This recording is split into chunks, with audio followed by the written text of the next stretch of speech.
কোর্টে ভাড়া সংক্রান্ত মামলায় সাধারণত কি শাস্তি বা ব্যবস্থা হতে পারে? ভাড়া আদায়: কোর্টে বাড়িওয়ালা পাওনা ভাড়া আদায়ের নির্দেশ দিতে পারে। বকেয়া ভাড়া, জরিমানা বা সুদ সহ আদায় করা যেতে পারে। উচ্ছেদ: কোর্টে যদি বসতি বা ভাড়া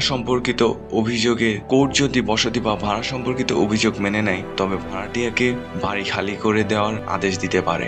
কোর্টের আদেশ না থাকলে জোরপূর্বক উচ্ছেদ আইন বিরুদ্ধ। জরিমানা: আইন লঙ্ঘনের ক্ষেত্রে কোর্ট বেআইনি কাজের জন্য জরিমানা ধার্য করতে পারে। ধরনের ও পরিমাণ স্থানীয় বিধি বা কোর্টের বিবেচনায় নির্ধারণ করা হয়। ক্ষতিপূরণ: ভাড়াটিয়া বা বাড়িওয়ালা যদি অন্যের ক্ষতি করে থাকেন, কোর্ট ক্ষতিপূরণ দেবার নির্দেশ দিতে পারে। উদাহরণ: মালামাল নষ্ট করা, অনুচিত উচ্ছেদ এলে ক্ষতি ইত্যাদি। কোর্টের আদেশ অমান্য করলে কি হবে? কোর্টের আদেশ না মানলে কোর্ট আরো কড়া প্রক্রিয়া, পুলিশ এক্সিকিউশন চালাতে পারে, যা জরিমানা পর্যন্ত যেতে পারে। কোর্ট প্রক্রিয়া ছাড়া স্বয়ংক্রিয় উচ্ছেদ বা মালামাল বাজেয়াপ্ত করা অবৈধ।